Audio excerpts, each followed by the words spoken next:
Welcome to the show, everyone. Trevor Turnbull here with a solo episode, and this is part two of many, many parts that I will continue to do and evolve into, meaning me evolving as a person.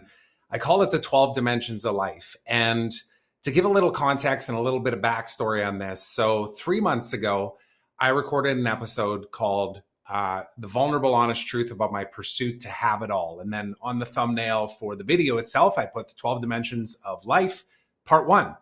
And what it was a self-assessment of these 12 dimensions as I define them through my own exploration of trying to figure out how can I truly have it all in life? And what does that even mean exactly? Does that mean that I have to have all of it and therefore sacrifice other people from having more? Or does that mean that we live in this truly abundant world where, everybody can have it all? And what does that actually mean? Let's define what that actually looks like. And is it an external thing, or is it an internal thing, or is it a combination of the two?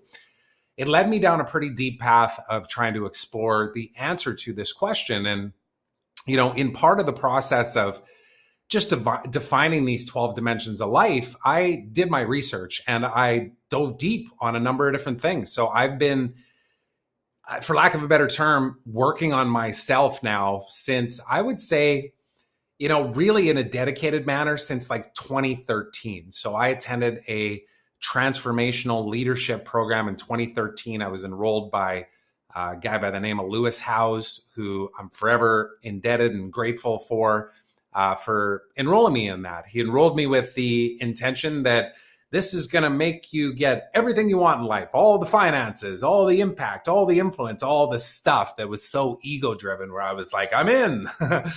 And then I showed up to that experience with like 130 other people and realized really quickly that it was not at all what I thought it was going to be. It was really a deep dive inward into all of the stories and the pains and the trauma that I was holding on to that was actually holding me back, that was causing me to play small, that was causing me to be selfish in a non-good way, right? Because there is a lot of positive in being selfish, right? As opposed to being selfless.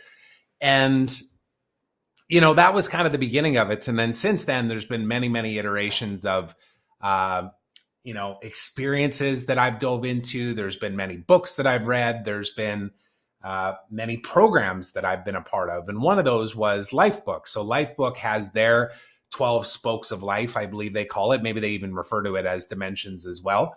But I remember going through that and thinking, whoa, this is powerful. Like, I'm actually getting some deep reflective questions here to go really, really deep on all of these areas of life where in some cases I might not have even thought of it before, not even considered it something that I needed to pay attention to. It was just a part of living, right? But when I really focused intention around it and I was able to evaluate, like, where am I on a scale, the scale that I make up, as far as how's it going? Am I being of integrity and living up to my full potential? Am I, being present and committed and accountable to the things that I say that I want to do and be and have in this world?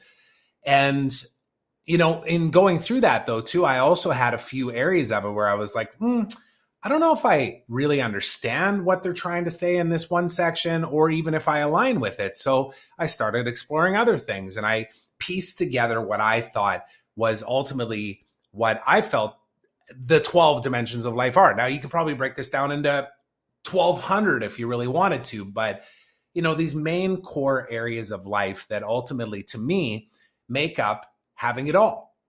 Knowing full well that having it all is really just an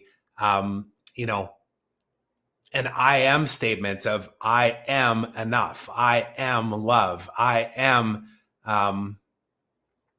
worthy. All of these things that I had to actually dive deep into and realize that there was very little to do with the external aspects of all of this and a lot to do with how my brain worked, how I tapped into my breath, how I tapped into the calm and the silence, all of these different things. And you'll see when I talk about these 12 dimensions here too, that I've really, really focused on my spiritual growth, knowing that, in my opinion, it is the foundation. It is the ultimate representation of me focusing on me, knowing that, and I've spoke about this lots before, that there is a hierarchy to all of this. You know, if I want to have it all, like the amazing relationship with my wife and, you know, incredible kids that are emotionally intelligent and living with vibrancy and energy and love and all of these things, I got to take care of me first. I can't focus on my kids ahead of me. I can't focus on my wife and my relationship even ahead of me.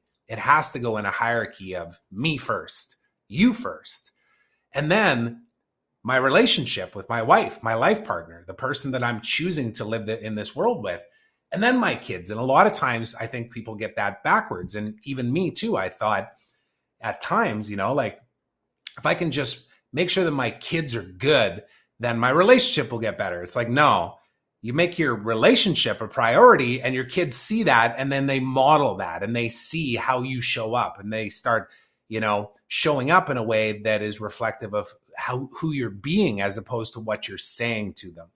So that's been a big part of the journey, is just to find this oneness within, to know that, you know, and I've got all these words on the graphic. You'll be able to see it linked up on the post on my website. If you're watching this on YouTube or listening to it, you can go to the website and find this. But I have all these words that kind of encompass this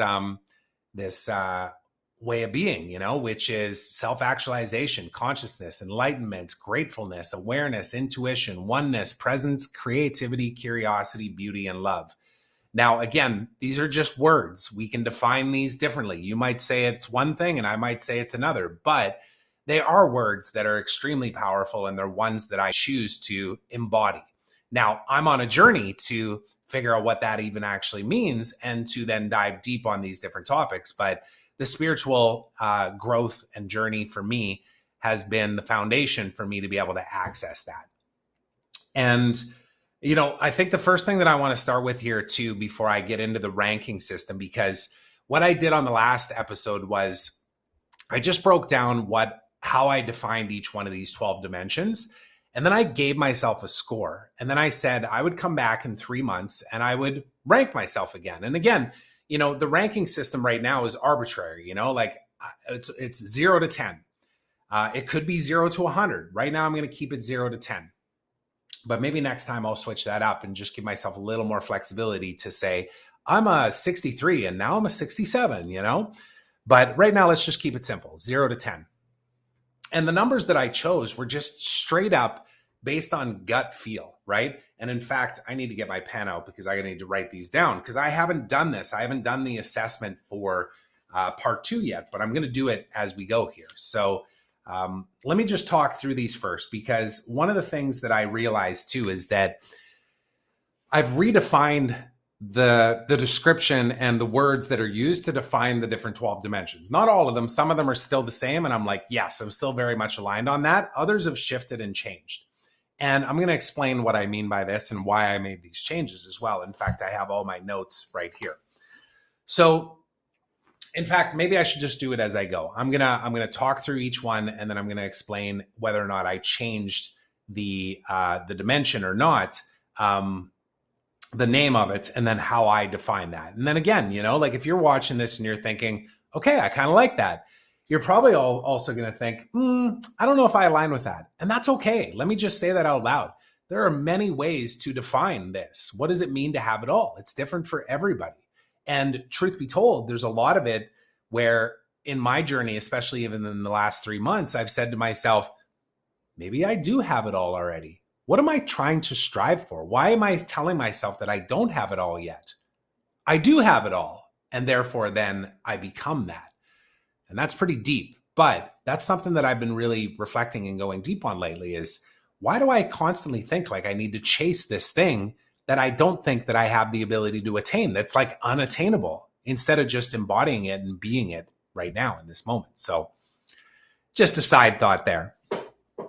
All right, so let me get into these. I'm going to start with the first category, which I call these quadrants, right? Because the graphic that I created essentially has these 4 separate big bubbles that kind of spin out of the middle part. And one of those quadrants is called physical growth.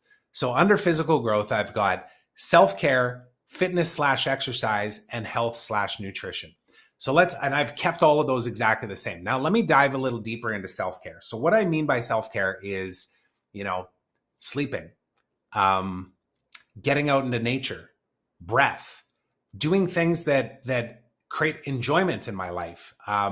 Music, for example, and then just physically taking care of myself, right? Like massages and chiro and brushing my teeth, and like it can get very granular, like having a shower every day, all of that kind of stuff. And you can see where these things kind of bleed over, because I might say like, going to the beach and putting my feet in the sand and going swimming. Well, swimming's kind of physical and more around the fitness and exercise side of things. So there's kind of some bleed over, but some of them do fit very clearly into these. But self-care. So the last time I did this, I wasn't sure if I wanted to look back on my numbers from last time because I didn't want to kind of skew my thoughts, but I think it's good to assess, like, what did I say last time? I said I was a 6. What would I say now? Well, we've moved our family down to Costa Rica since I did that last episode. And I was preparing myself for being the person that I wanted to be when I landed here in Costa Rica, which meant that I was being that person in Canada before I left as well. But I was not fully 10 out of 10 in all areas.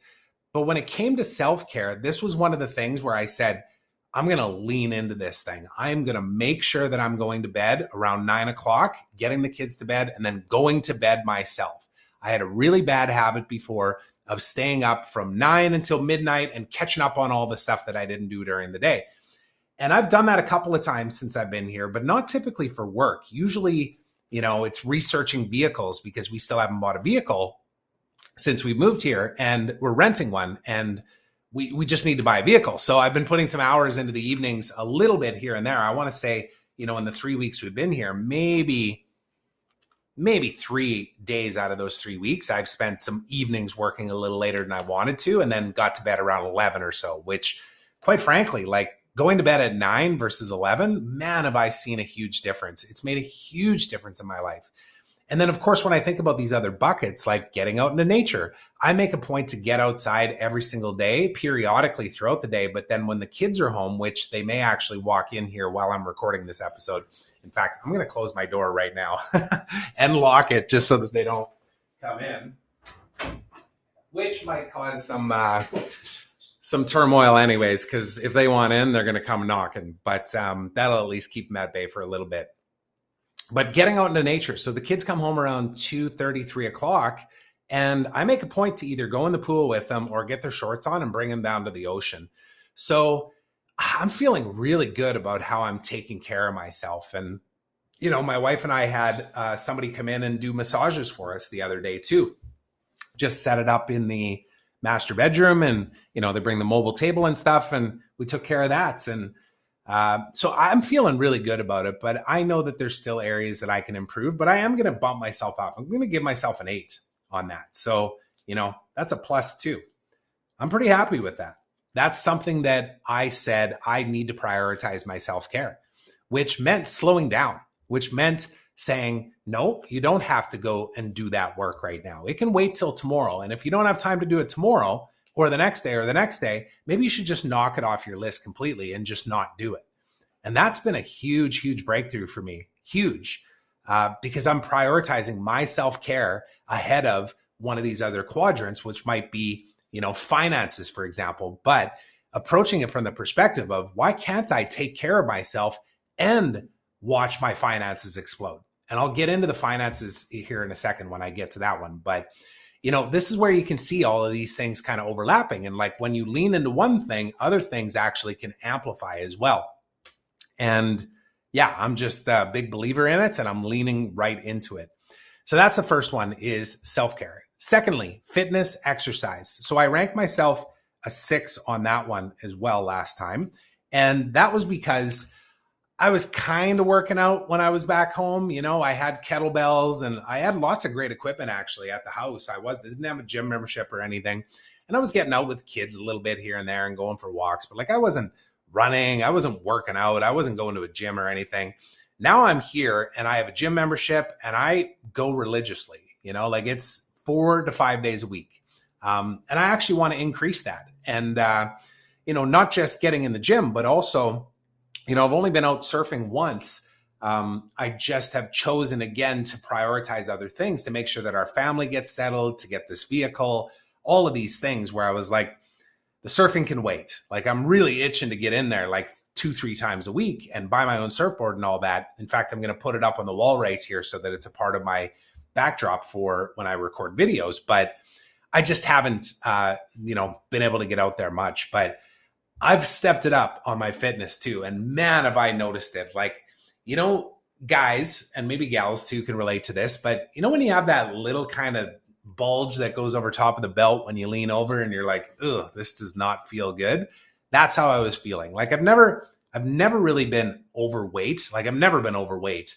I've just been kind of skinny fat at times in my life. And now I'm feeling strong and I'm feeling lean and I'm wanting to get stronger. So I'm going to give myself an 8 on that one as well. Because there's still room to improve. There's still room to, be more committed and focused in the way that I'm doing my fitness and my exercise.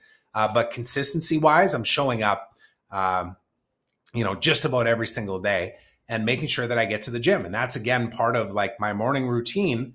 Like I go to the gym before I start my day, non-negotiable. It is what it is. The next one, health and nutrition. So with health, I would say I ranked myself a 6 before as well. I'm going to give myself an 8 on that as well. These are 3 areas that I've really focused on, especially since we moved to Costa Rica. Now, it's been a bit more challenging here because naturally everything that I was eating before isn't as easy to find. And I'm talking about things like, I was eating a lot of ground beef before because that was actually a part of the nutrition program that I was a part of, which was ground beef. And it wasn't wheat pasta, but just other like bean pastas and that type of thing. And what was the thing called? Nutritional yeast. I put nutritional yeast on it. And I had this whole nutrition plan that I was following before June. And then I kind of tailed off on it. Now that I've come here, it's just hard to find that kind of stuff. So I've just had to shift what I've been eating, but I've just been adapting to what's here, which is a lot of raw organic foods. I eat a lot of eggs. I eat a lot of beans. I eat a lot of rice. We do eat chicken and we eat a lot of seafood. So between all of those things, I'm putting really good things in my body. And I've been sticking pretty good to my intermittent fasting kind of window as well. I try not to eat until about 11 a.m. And then I try to stop eating around 6 p.m. And I'm not perfect. And that's why I'm not giving myself a 10 because I still enjoy a good snack. And man, I love my sweets. I just love chocolate. I'm not going to lie. It's like an Achilles heel for me. And it's something that since we wanted to transition the kids slowly too, we couldn't just like change everything on them because I'll get into that when I get to family. But, we still got chocolates and sweets and stuff around the house. So I sneak those in every once in a while. And that's just the truth, right? Which is why I give myself an 8 and not a 10. All right, so that's the first quadrant. The second quadrant is the one that I refer to as the relationship growth side of me, right? And having it all. And there is 3 components to that one too. One is community/social, which I've now redefined as network, social, extended family, that type of thing. So I'm going to update that on the graphic as well as on the article that I wrote, as well as in the journal that I created, which is this guy right here, which I'll explain what I'm doing with this as well, because this is going to become a part of what I'm creating going forward too, to be of service to other people. And it'll get incorporated into the men's group that I'm co-creating right now, as well as the retreats that I'm co-creating right now. And whatever else I end up creating out of all of this stuff. That's where business alignment comes in. But community/social, which is now network/social, extended family, that type of thing, right? So I'm thinking concentric circles. So how am I doing with regards to that? I gave myself a 4 before, and that was because I didn't really spend a lot of time trying to make new friends or stay in touch with friends aside from a really tight circle. And then even quite frankly, reaching out and staying in touch with relatives and extended family, my sisters, my parents, that type of thing. But it's got better. And I was a 4 before. I'm going to give myself a 6. So I'm going to give myself a +2. It's still not where I want it to be. But we've made a point to, send photos and videos back home to family, touch base and connect, reaching out to people, just seeing how they're doing, getting on video calls, that type of thing. And then the other side of this too is just we've been forced into a social network because we have kids in school. So we're just meeting people. And I talked about this in my episode last week where I was discussing the truth about moving our family to Costa Rica. I found in the first little bit that even I was a little bit kind of like, not standoffish, but just a little bit hesitating to try and meet new people and be friendly and all that kind of stuff. And I found that I attracted what I put out into the world. And then I caught myself and I was like, wait a second, this does not need to be complicated. When I drop my son off at his kindergarten, why don't I just make a point to smile at everybody and go, good morning, hey, good morning, and do it consistently. And what I found was that it just completely shifted. Those people started like opening up to me. They would make a point to say good morning to me before I would even say it. They're smiling, they're lifting their heads up. It really does make a difference. And when we pay attention to these things, it becomes, what we focus on amplifies. And I remember doing this in 2013 as a part of the transformational leadership program that I was in. It was one of the exercises that we actually did, which is, why don't you make a conscious effort to smile and be friendly to every single person you come across, everybody. And at the time we were living in Vancouver, and I remember we used to live in this area it's called East Hastings, which has a really bad homeless problem.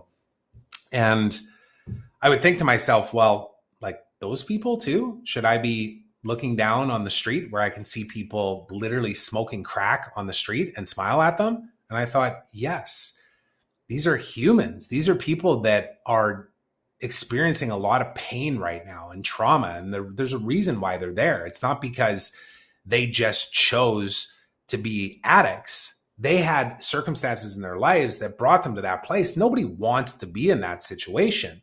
They just happen to be there. So just a little bit of kindness, a little bit of compassion. And man, did I notice a feeling inside of me that just lifted me up. And then we forget about these things. Or I should say I forgot about these things. But I caught myself, in the first week or so here. So I noticed a big difference. So I'm going to give myself a 6 on that. I bumped myself up by 2 points on that one. Parenting. So I actually reference this one as family now. And I say that because when I don't want it to just be parenting, because it can be parenting. It can be, parents being a mentor to other people or other people's kids. It can be you're a godparent or you're an uncle or whatever it might be, right? So it's family. It's how do we connect with and stay in touch with and lift up and elevate our family. And with regards to family, let me just look and see what I gave myself. I gave myself a 7 before. I'm going to be as bold as to say that I'm a 9 on this right now.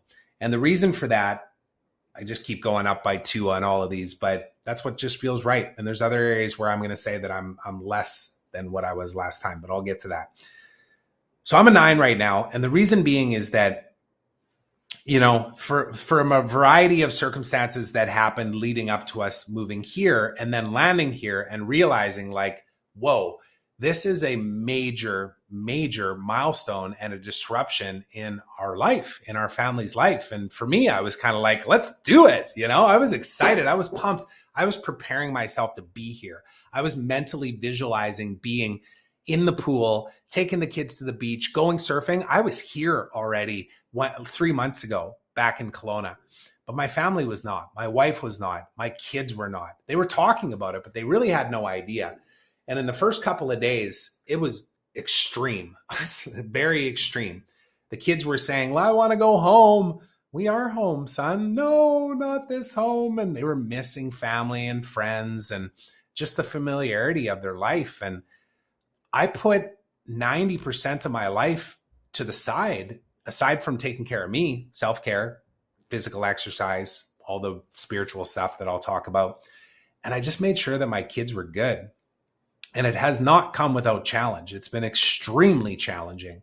Lots of meltdowns, lots of late nights, lots of dragging them out of bed in the morning, lots of, I don't want to go to school today, and then getting there and being so happy. And then you wonder, like, why is this such a struggle? But I had to just lean into it, be present, be patient, and just be there for my kids and let them know that they're safe and that they're loved. And I personally, it started to bring up these thoughts too, where I had to forgive myself when I was thinking back to when I was a child. And, I had a memory, for example, of going down this journey of wearing a Batman suit for Halloween. And it was in Saskatchewan where I grew up, and it was extremely cold that year. And I remember falling down and tripping over my costume, and the rest of my family, my parents and my sister, kind of walking ahead of me. And I was thinking, oh my God, they're leaving me behind. And I remember this recurring nightmare happening about that, and thinking, like, how am I still remembering this 40 years later? And then I thought about my kids, and I thought about what they're going through right now. All the new sights, the sounds, the smells, the people, the friendships, the food, everything. It's so different. And I just get to be present and patient and remind them that they're loved and that they're worthy and that they're they're me when I was a child. So I get to be that person for them. So I'm going to give myself a 9 on that. And on that note, I'm just going to say, hey, Shar, I'm just recording a podcast episode. Can I finish this? Okay, I'm just going to pause myself. I'm probably going to keep this, just one sec. I'm going to keep this in the recording too. I'm going to pause myself. Oh man, how perfectly timed is that? So this is the shift though, honestly, is, before we moved here, Sharmila and I had a window from like 7 or 8 in the morning until 5 o'clock because we had a live-in nanny. We had a nanny that lived in our house, and we don't have anything like that here now. I drop the kids off in the morning between 7:30 and 8:30, and then I go and do my stuff. I go to the gym, I come home, I make my good breakfast, and then I get to work. I go to the beach. And then at 2:30, we go and pick them up. So things have completely shifted. And again, that's where it goes back to the family side of things, which is, all right, I can resist this. I can try and find a babysitter or an after school program and all these things. And I was like, nah, man, I'm just going to hang out with my kids. I'm going to bring them to the beach. I'm going to go to the pool. And of course, today I start my recording at like 2:30 and here they come. But I should have known this, I kind of created this myself. But old me might have got irritated or upset by that. But now I just have to surrender to this, it is what it is. And you're going to hear them still. They're outside the door right now. But yeah, I'm going to give myself a 9 because I feel like I'm doing pretty good there. And it's all about patience and presence and everything else. And there you go. See? Yes, son.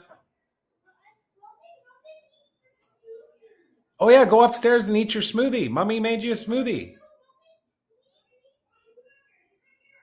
Okay. Perfect transition as well. So the next one that I have on the list is, I used to define it as relationships. What I'm defining this as now is romance, intimacy, partner relationship.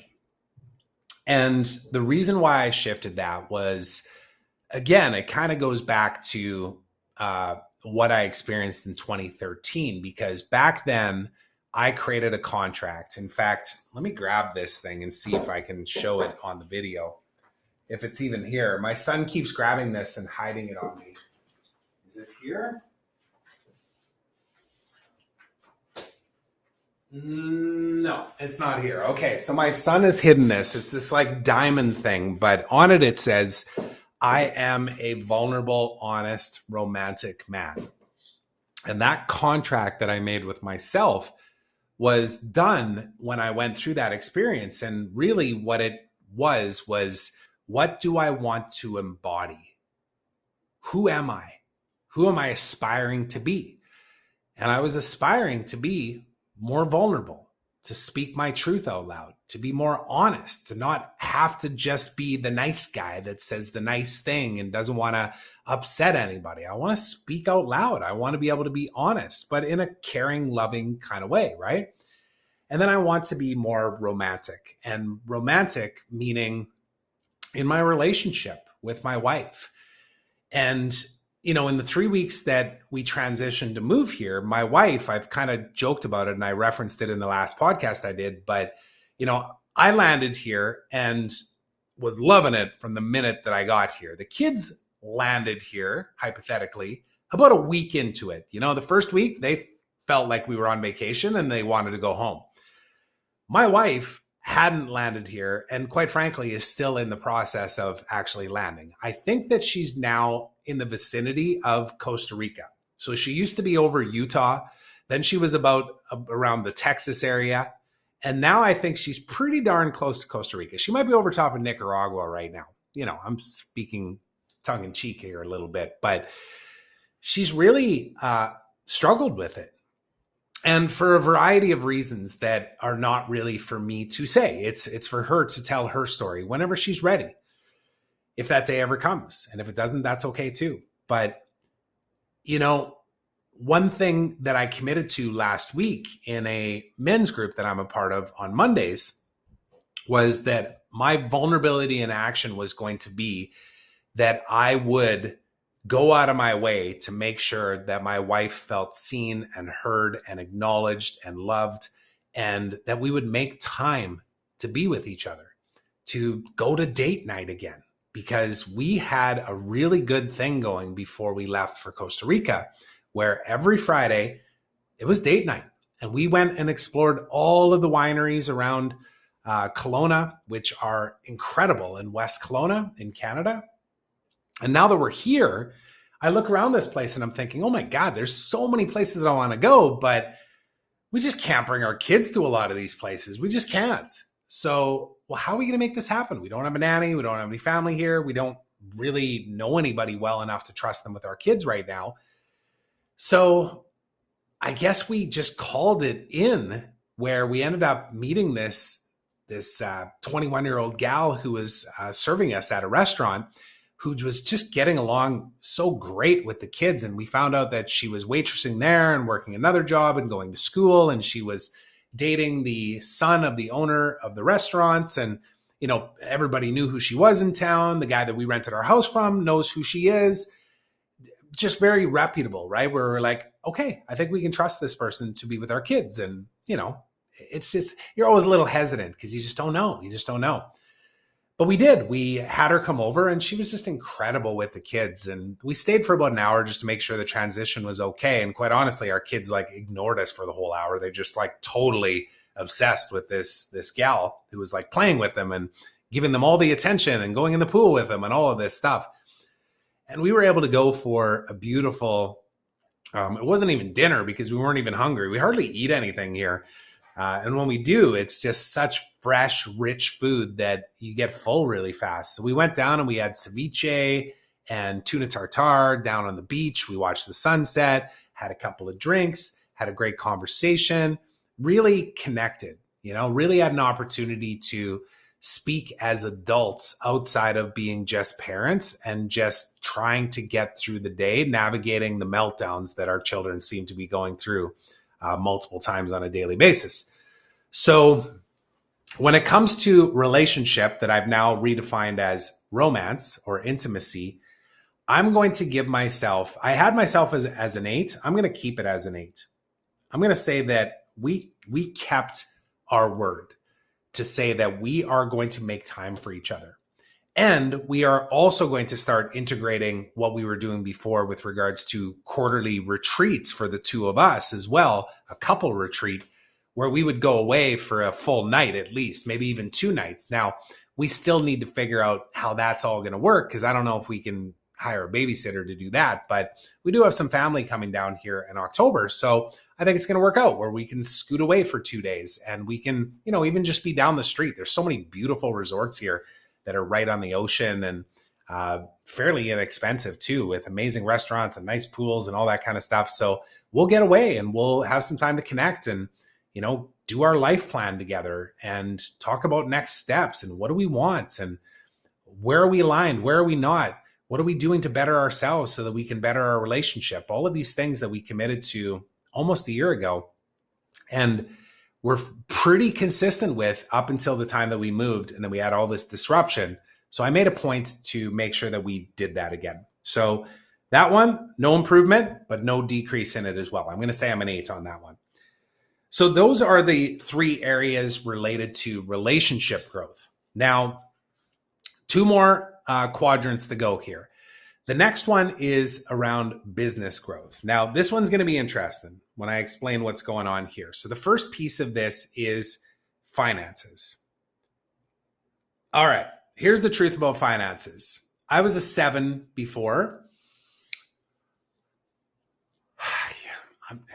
My instinct is telling me to keep it at a 7. You know what? I am going to keep it at a 7.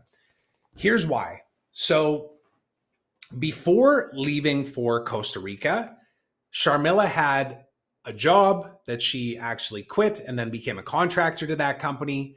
She had a handful of clients that she was operating as a fractional CMO for, as well as just a strategist for some other clients where she's involved for a few hours. But then we also have a team of people behind us as well. We've got, a whole team of people in India that do SEO and SEM, Google AdWords, Facebook ads, Instagram ads, LinkedIn ads, YouTube ads, all that kind of stuff. And then, of course, I have a whole team behind me as well that Sharmila and I share in all of these things under the umbrella of our company, which is called Singbul. And on that side, we do everything from, authentic outreach and lead generation. So very customized, SDR focused, personalized, account-based marketing type lead generation. Content, I call it the Amplify Impact Machine. It is the pre-production, production, post-production, copywriting, and distribution of content and how you create authentic content that actually meets people at every stage of the buyer's journey so that you can build that trust, so that you can become aware and known in the markets and generate the attention that you need in order to grow your business. And all of the pieces related to that. And we have this amazing setup and this amazing team. And what happened before we left was a couple of contracts that she was working on ended up stopping, unplanned. It wasn't something that we were expecting. There was a few aspects of it that were quite disappointing. There was some tie-ins with existing business and existing partners and whatnot where, it was just a little disappointing. Like, really, this is not great timing for this to happen. But it was what it was. And it's actually quite a blessing because it's freeing up time for more aligned projects and more aligned activities to actually unveil themselves, which I'll get into in a second. And then for me, I came down here and I spoke about this on my moving our family to Costa Rica, the update from last week. But, I had an intention to really focus in on and lean into what I called the Source Collective. And this was a co-creation with Danielle Grant. And we had a conversation the day before I left where Danielle actually came to me and said, this no longer feels aligned. We need to stop. And I still remember the conversation and the feeling because I was in a hotel room because we had 2 nights in a hotel before we flew out. And I remember thinking, wait, what? We've done so much work on this together. We've collaborated on things. We've built out frameworks. We've understood exactly who we believe we can best serve and elevate in this container, the kind of people that we want to surround ourselves with, the projects and all the things that we can, that with focused, committed effort that we can go and create. But then it hit me really fast because what Danielle had communicated me was that she felt like she was dividing her attention between what we were co-creating and what she was solely creating with the spiritual room and Reclaim Your Higher Self, which I was participating in. And it was also a part of what we were doing in the Source Collective.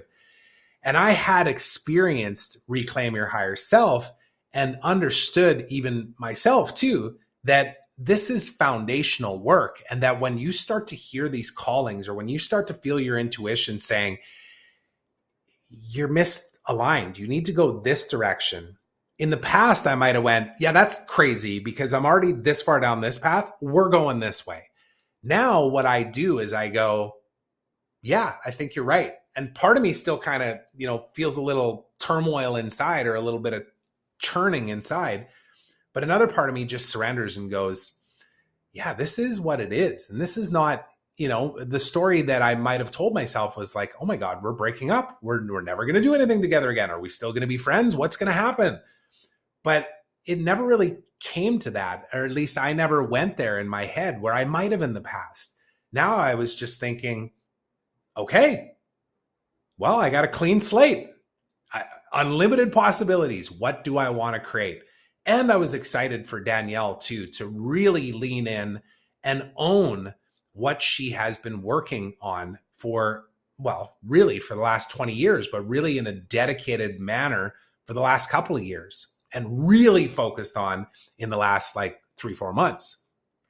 I was excited because I've experienced it. I know what it's like. I also know that it's now become something that is a way of being for me where it's non-negotiable. And now when I choose to work with people, it's non-negotiable for me with the people that I work with too, because I'm no longer an entrepreneur, digital marketing consultant, LinkedIn guy. That's not me anymore. That doesn't exist anymore. I still hold all of those skills and I know how to do all this stuff. I know how to build a team. I know how to create content. I know how to do distribution.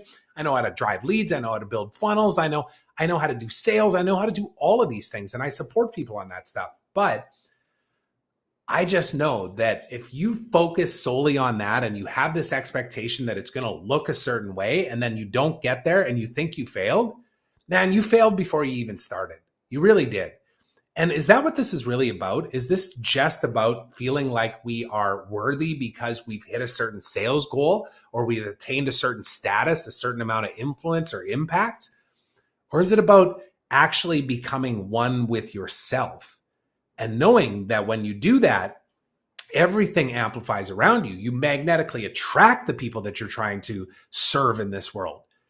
Your service to them amplifies because you hold them high to also be that greatest version of themselves, to slow down, to speed up, to prioritize calming the mind, trusting your intuition, moving in an aligned direction, and knowing that when you're not aligned, it's time to hit the brakes and go this way. And don't hold on to stories of oh my God, that didn't work. I'm such a failure. How could I can't speak about this out loud.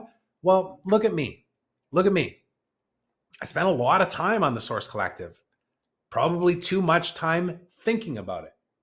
We might be in a different place if I spent more focused time committing to it and enrolling into it and all of these things. But at the same time, I'm also of the mindset of no, it was exactly how it was supposed to be. It got us to here.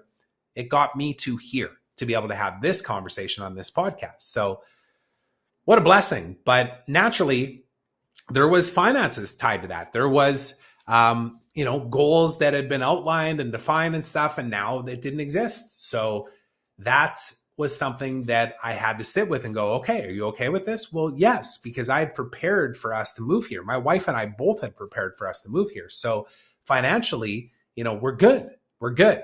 And the clients that we still serve more than cover our expenses. In fact, it's more than double that.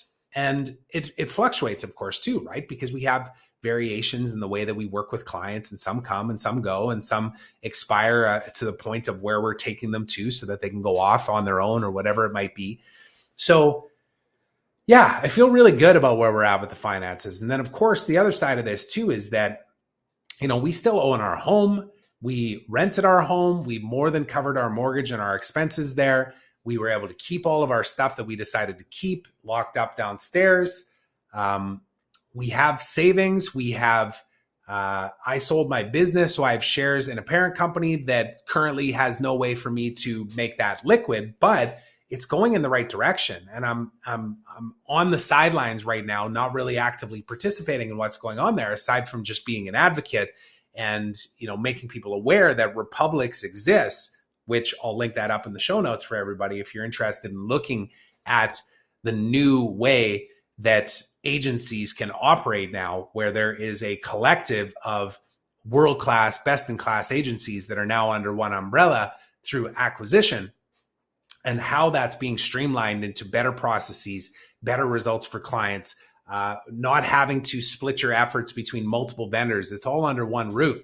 So it's really exciting what's going on there too. And there will be a big payday for that at some point. I don't know exactly when, but it's coming. And that makes me feel pretty good. And that's why I would say on the finances side of things, I'm going to keep myself as a 7 because yes, we had a few dips in some expected revenue and then even some projected revenue. But what it did was just opened up space for like, okay, what should we do now? And that leads me into the next one here, which is business alignment. So biz alignment. That one I ranked myself as an 8. And this is interesting. I think what I'm going to do here is I'm actually going to drop myself 2 points. I'm going to drop myself down to a 6. But here's the reason why. It's just because I'm still in a phase of discovery and alignment of my truth. What is it that I want to do going forward for work? Who do I want to serve? How do I want to serve them? Is there anybody else involved in that? What am I going to create from all of this space of time that I now have available, which, as I mentioned, is being eaten up by me making sure that I'm being the best dad and partner that I possibly can be, which is why it's such a blessing what's going on here right now. But I'm going to say 6 because I don't have full alignment on the direction that I'm going yet. And, that's vulnerable for me to even say too, because part of me, the old me would say like, no, you can't say that. You got to like say, no, like I know exactly what I'm doing. We should talk so that I can, enroll you into this thing. But the truth is that like it's forming and shaping as we speak. And it's not like I'm starting from zero. I still have clients that I work with as a fractional CMO where I do strategy with them. We build landing pages and websites and SEO and SEM and content strategies and outreach. And I support them on sales process and, all aspects of revenue growth. And I love that when I work with the right clients, the kind of clients that I enjoy spending time with. And now I have just those clients. And my wife is getting there as well, too. She's still going through her own phases of business alignment. But one of the things that surfaced really is that, the two of us together have done some pretty amazing things together. So Singbull is our parent company that we pulled together and really just formalized what we called it about a year ago. And we were reminding ourselves and then just brainstorming, like, what does Singbull stand for? What do we do? Who do we serve? What's the purpose of all this? Is this just to get another client and to make more money? And both of us were thinking like, no, it's not. Like neither one of us wants to get a client just to make money.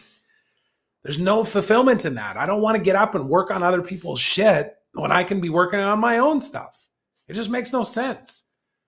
So we got thinking, what has lit us up in the past? And the thing that we reminded ourselves of is that the thing that lit us up in the past and that we were really exceptional at is serving leaders of companies and their businesses and the teams that they build underneath them to really see through a vision that is greater than themselves, that has a purpose to make the world a happier place, a more beautiful place. And where this is really landed to, where we thought, okay, well, what's an example of something like that we've done is Pila.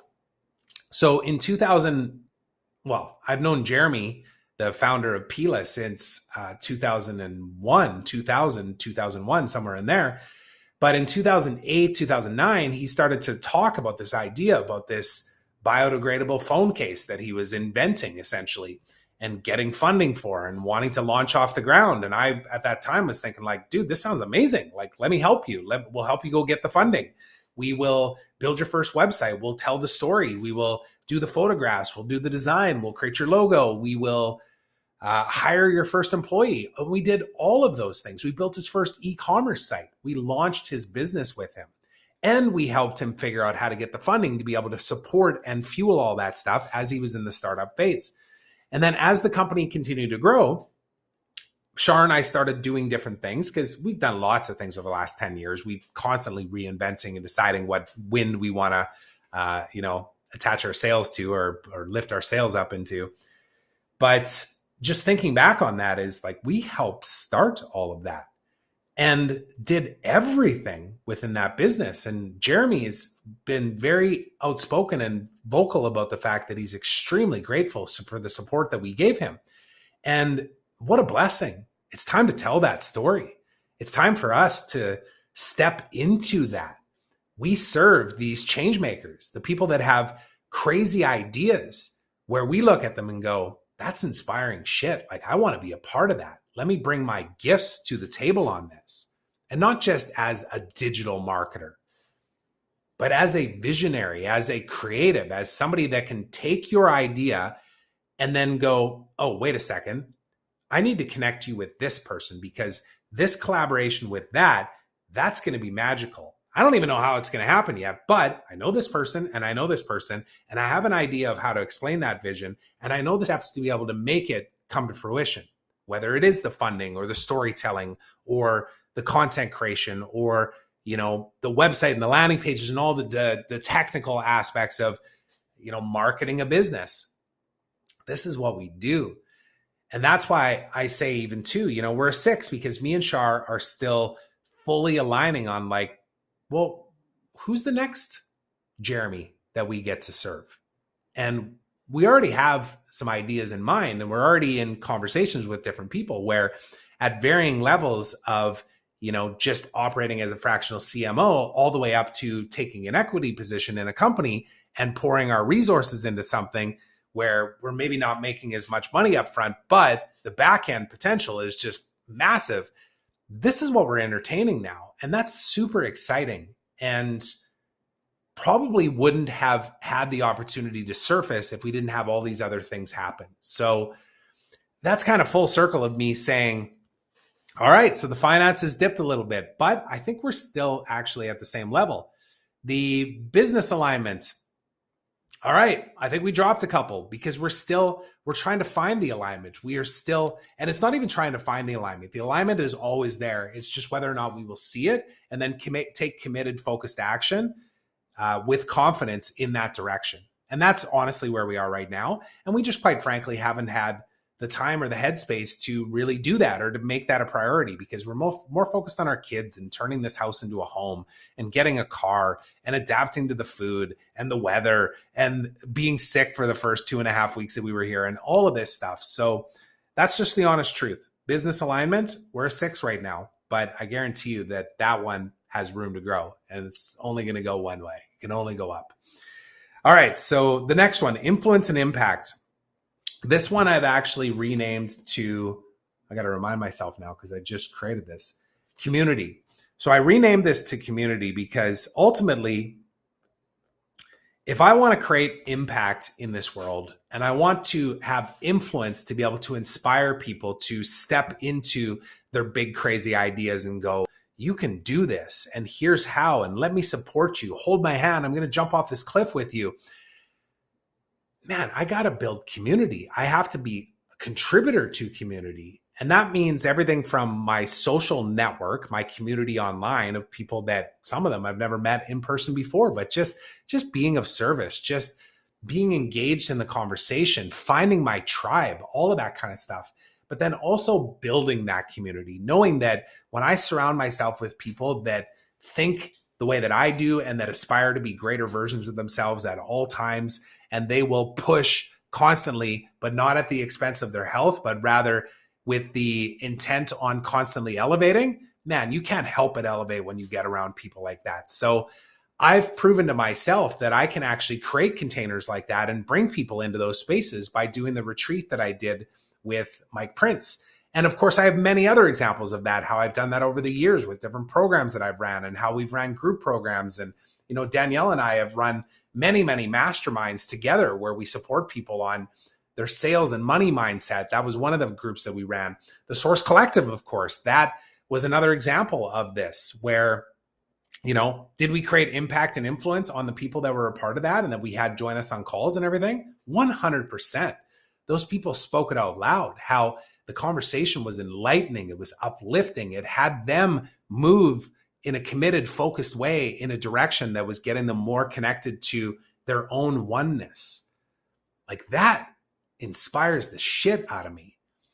But I get to continue to build community. Now, where am I at with that right now? I ranked myself as a 7. I'm going to keep myself as a 7 because I feel like, no, you know what? I'm going to drop myself. I'm going to drop myself to a 6. I'm just going to be honest. The reason being is that, quite frankly, I've had to pull away from that because I'm committing so much more effort in other areas of my life. So this kind of speaks to this idea of like, can we expand time? Can we actually do it all? Can we have it all? I believe that it's possible. What I'm saying right now is that I believe that, not even believe, the truth is I've pulled back my commitment to be more engaging with my community and more of service with my community to make sure that I'm good and that my family's good and that my relationship is good. And I'm okay with that.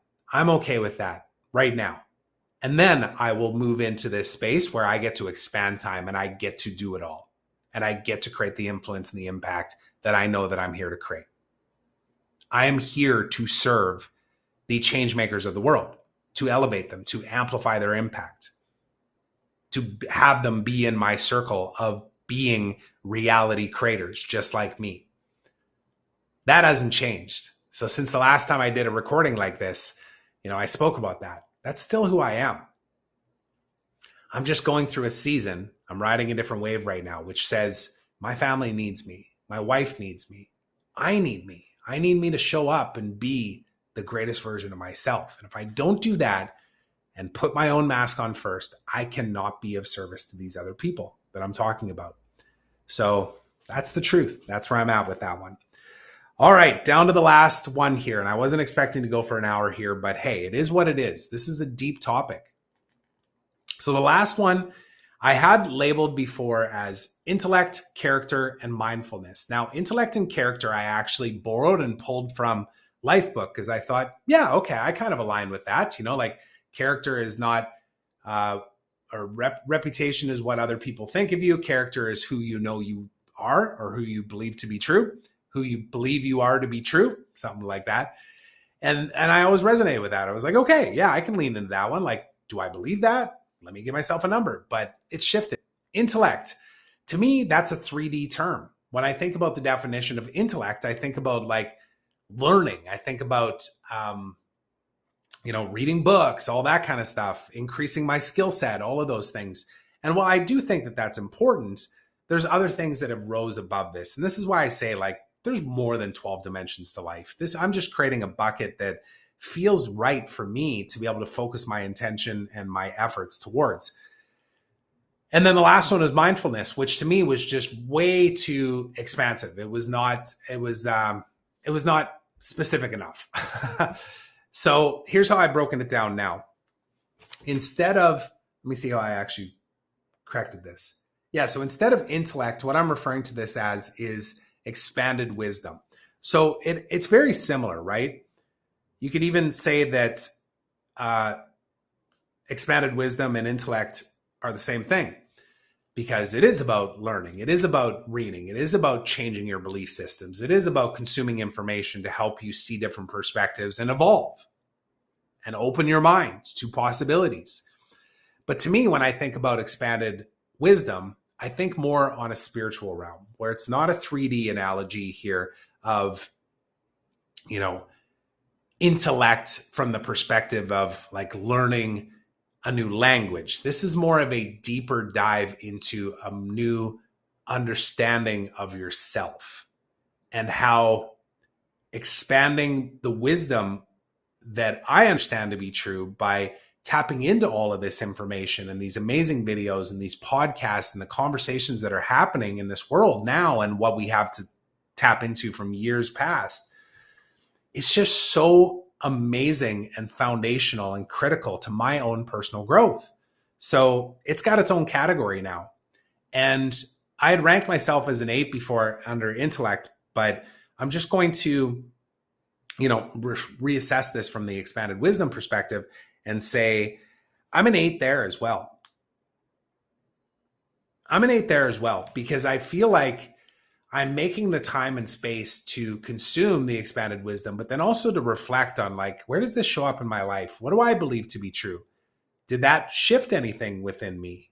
And then, of course, to do the next phase of this work, which is the next piece, which is, what did I redefine it as? So I had it as character. Now I refer to this as meditation or connection to higher self. It seems kind of weird to give myself a score with regards to, like, how good am I doing meditation? Because what I've understood to be true now is there's no right or wrong way to meditate. So how could I possibly criticize myself on how well I'm meditating?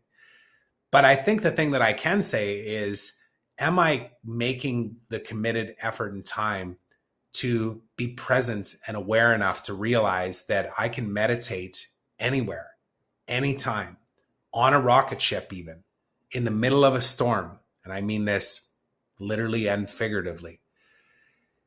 You know, before we left for Costa Rica, I remember kind of feeling like, oh man, I just don't have any time to do this right now. I'm so busy trying to pack everything and prepare all the stuff and figure out the flights and all of this stuff. And I remembered stopping myself as I was sitting outside of a Shoppers Drug Mart and thinking, I've got 5 minutes right now as I wait for this prescription to be filled to just sit and be present. And in this case, I actually listened to a guided meditation, but even if that wasn't available, to just be aware of what's happening around me and to calm myself, to calm my mind, to say a mantra repeatedly over and over to myself, to get myself into a different state of being, a different vibration. And that I think I can put a number to, because I know the truth on whether or not I'm making the time for this, or if I'm finding excuses to say, I don't got time to slow down. But the truth is that I think I just said 8. I'm actually going to give myself a 9, because I've really focused on this for the last 3 weeks, especially since we've been here. You know, I'm up at 5:30 every single day, with the exception of a couple of days so far when I had those late nights. And I make sure that I'm doing all of these things, but especially the meditation. I find that there's times during the day where I'm able to just tap into that calm and breathe and just be present in the moments. And I feel really proud about that. So I'm going to bump myself up 1. That's a +1. That feels good. I like that, because I would be really hard on myself before. The last one, I was probably lying saying that. Well, actually, I didn't even say meditation last time. It was just character. So I gave myself an 8. But on this one, I'm going to say I'm a 9. And then the last one. So we talked about this as being mindfulness last time. I've actually redefined this now as reflection, journaling. And on my mindfulness, I gave myself a 4. And again, it was such an expansive topic. Like, what is mindfulness? Like, it's so many things that it was hard to define with a number, which is why I changed it. Reflection, journaling. I've been very consistent with this. In fact, I've almost filled up this entire book since I've been here, usually writing 4 to 5 pages a day, including writing my to-do lists out now, pen to paper. That's a huge, huge leap for me. I used to think that that was the biggest waste of time. I got text documents. I can type this out way faster. I can voice to text myself. I can send myself an email. Why would I possibly write my thoughts out pen to paper? My hand cramps. I don't like doing this. And then I said to myself, no, you get to do this. This is important. This is one of the 3 pillars of spiritual awakening, which is that meditation, reflection, and expanded wisdom, which is why I have these 3 now as pillars under the spiritual growth side of things. And the other reason why I did this is because these are the 3 pillars that Danielle has defined in her Reclaim Your Higher Self. And she has created a framework for people to go through this and have a guided experience. And now it's not, show up and mindlessly follow, the prompts. There's a lot of pattern interrupts in this too, which is incredibly helpful. But reflection, I'm going to give myself, you know what? Let me think here. My gut's telling me to go with an 8. I'm going to say 8 just because, well, a few things. One, I think I can go deeper on my reflections. I think I can go deeper on how much I'm writing every single day and how much time I'm making for this. And then also, this journal right here is actually a 12 Dimensions of Life journal. You can see it right there, right? It's got the same dragonfly symbol on the inside. It's got some prompts and questions. It's got all of the different dimensions laid out in it with prompt questions. And this is the thing that is connected to what I'm doing here, which is every quarter, I not only rank myself, but I go back to each one of these things and I answer these half a dozen questions related to that pillar, that dimension within the 12 dimensions of life, so that I can go deeper than just giving myself a number. And here's the truth. The first time I did this back in June, I only did half of them. So I ranked myself on all of them and I went through and I answered all of the questions, the journal prompt questions for half of the 12 dimensions. And then I stopped. And that's me being out of integrity, because here I am creating this methodology, creating this, I'm trying to think of the right word, but like this integrated process and framework and tool to be able to become a greater version of yourself, to have it all. And I didn't do the work. And now here I am, a couple days before the end of this month, which is the end of another quarter, which is when I said that I would do this every single quarter. Part 1 was 3 months ago. This is part 2. I'm going to do this again at the end of the year. So at the end of December, I'll do this again. And then I will continue doing this. And I've yet to answer these questions. And these questions, there's about 6 to 8 of them per dimension, right? So just do the math on that. We're talking about like 80 questions where these are deep, insightful questions where I get to either skim through it and like, oh, yeah, or I can actually reflect on this. It's going to take me like 6 hours to do it. And part of me thinks like, can I make 6 hours to do this before Friday? And then another part of me goes, you cannot afford to not do this. Did that come out right? Yeah, I think it did.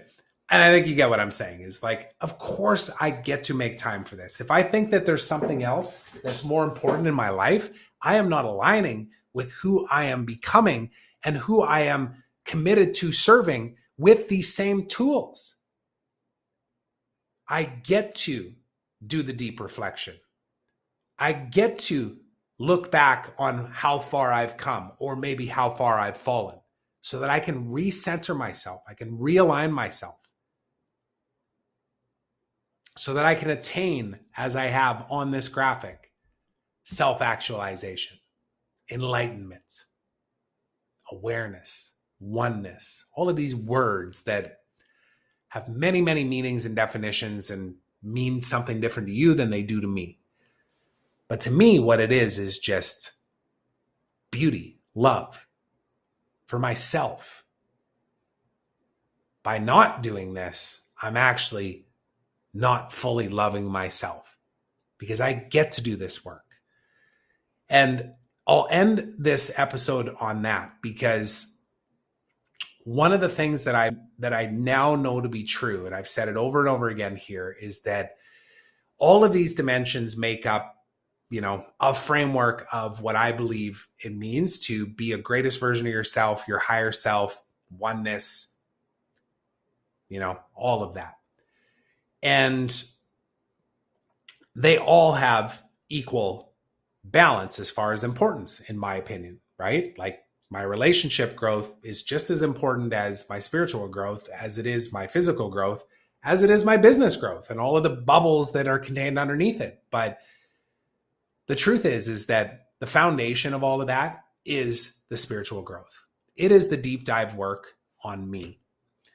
And it is the work that most people resist because it doesn't look like work, how we define it in hustle culture or as high achieving entrepreneurs. And I say that air quotes, because that is one of my detachments and my breakdowns to have a breakthrough in the last 3 weeks, which is I no longer identify as a quote unquote entrepreneur. Now, there's elements to, again, how that word's defined and who I currently am and have been and what's brought me to here, where I'm like, I'm not embarrassed to say that I'm an entrepreneur, but I'm so much more than an entrepreneur. I'm a creative. I'm an artist. I'm a documentarian. I'm creating a documentary right now. I'm an author to be. And I am an author right now. I've written tons of stuff. I've created tons of content. Just never formalized it in a book. But I will. I will. And right now, actually, I'll even say this out loud. The working title of my book, which I'm sure will change, but it is, I'm hesitating for a second to say it out loud. It's a weird thing, right? Because there's part of me that's like, no, don't say that out loud, because now you got to commit to that thing. And what if somebody runs with that same idea? And I'm just like, this is me detaching, surrendering, just releasing. Like, my experience in my life is my experience. How I interpret it, how I choose to see it, how I choose to show up in it. It's my experience. It's not yours.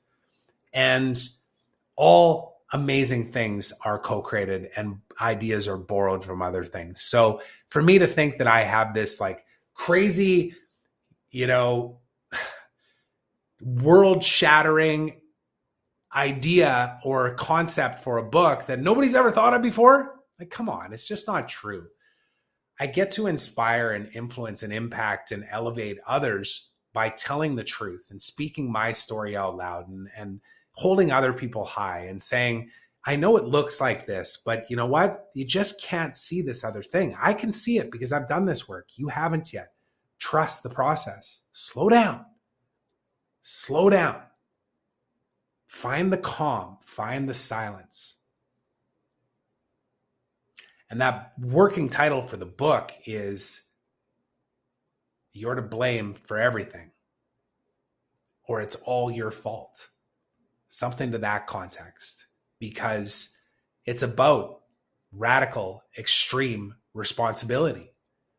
It's about saying you get to take ownership for everything in your life, everything, and love the shit out of all of it. Because if you look at the things in your life where you think, oh man, that was a horrible experience, it could be death even. I've written about this before. But what if it's you had an idea for a business and you committed to it and you brought it all the way to this point, and then one day you decided it was no longer aligned? And he didn't just like light it on fire and go, boom, you're out of here. I no longer align with that. It was just like, no, you know what? Slight pivot. That's unplanned. That's uncomfortable. That's not what I was expecting to do. But what a blessing. That's how I choose to look at this. And I created that. I did. Nobody else. It's all my fault. And not in a negative way, though. It's just I am responsible for everything in my life. I am the creator of my reality. This is how I choose to live my life. And I rank myself right now with these arbitrary numbers, which may change and evolve over time. And I do this so that I can create consistency and authenticity and integrity in how I show up, so that I can inspire others to do the same thing, knowing that if I can show that by being this person and riding the waves in flow state, as opposed to trying to resist or muscle your way or saying, that's not how it's supposed to be. It's supposed to be like this. And then boom, that wave comes and crashes down on you and goes, yeah, you don't have a say in this. Your destiny is already written. Now it's just whether or not you're willing to surrender to it and actually take the path that allows you to be in flow, which doesn't mean that it's not uncomfortable or that it won't have pain, because it will. All amazing things that elevate have to go through a feeling, a state of pain, physically, mentally, spiritually, all of it. But what an amazing ride. This is life. This is what we get to live. And isn't that what it's all about, is truly living, starting with how you perceive it and how you choose to show up in it. I never know what I'm going to talk about on these podcasts when I do these solo episodes, and I didn't expect this one to be an hour and 15 minutes, a little longer than usual, but it was exactly what it was supposed to be. And the one thing that I'll say that I do have alignment on, and that I know I am already in the process of co-creating, is the Extremely Conscious Men's Retreat. That is absolutely happening. The next one that we are going to do, assuming that the universe doesn't say, no, you're not going to do it then. But as of right now, the plan is to do it in February of 2023. And this is something that lights my soul. It really does. It lifts me. And Mike and I did the last one in June of 2022 in Kelowna. It was incredible. What an experience. I spent 6 to 8 hours this past weekend, just editing testimonial videos. And it reinvigorated me, saying, oh yeah, we get to do this again. And I'm already in the plans. Like, I'm looking at locations, I'm coordinating all the experiences and the events, and Mike and I are brainstorming, and we're thinking about how to do it, when to do it, all that kind of stuff. And I want to invite you, if you're a man, to sign up to the wait list for that, just to be notified. You're not committing to anything. You're just going to be notified when we launch this and we release the information about what we have planned for that. And then we also have some ideas for some other activities and some gatherings and some ways to stay accountable and to integrate things like the 12 dimensions of life into your life as well. And that's still being sorted out. Again, it's where the alignment is. It's like, I'm right here. I'm kind of wavering of like, maybe go this way, maybe go that way, maybe we go this way. Okay, kids need me. Let me go over here. Let's go put this on the shelf.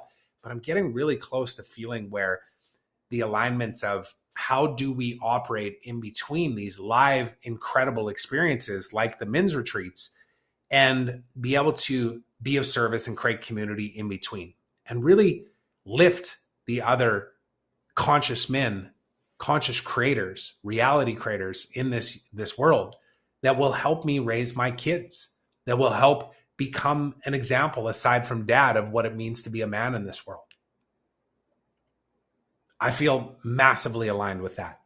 And that's something that I'm confident in saying, that if that calls to you, go to extremelyconscious.com, go and sign up for the wait list. And if you're not a man, maybe you know a man that would resonate with what I just said. Go to that page. You're going to see the video that we had done. It's incredible. We've got all the testimonials on there now too, from all the guys. Send a man you love there to that page. Reach out to me. I'm happy to hop on a call with these people too. I'm calling them in, calling them up. And I'm starting with myself, because I get to be the example, not only for these men, but for the two boys that I get to raise, these 4 and 5-year-olds that do need my attention right now. So on that note, I'm going to sign off. Thank you so much for listening. Please subscribe. Please share this one as well. Stay tuned for another version of this in 3 months. And of course, I will link up all the resources that I mentioned on this episode, as well as this new version of the 12 Dimensions of Life. Thanks so much for listening to this episode of the Trevor Turnbull Show. I hope you enjoyed it. And if you did, please consider subscribing on my YouTube channel, as well as on your favorite podcast platform. So until next time, remember, today is a beautiful day of opportunity. Trust that you are exactly where you're supposed to be. So be grateful, be curious, and be brave.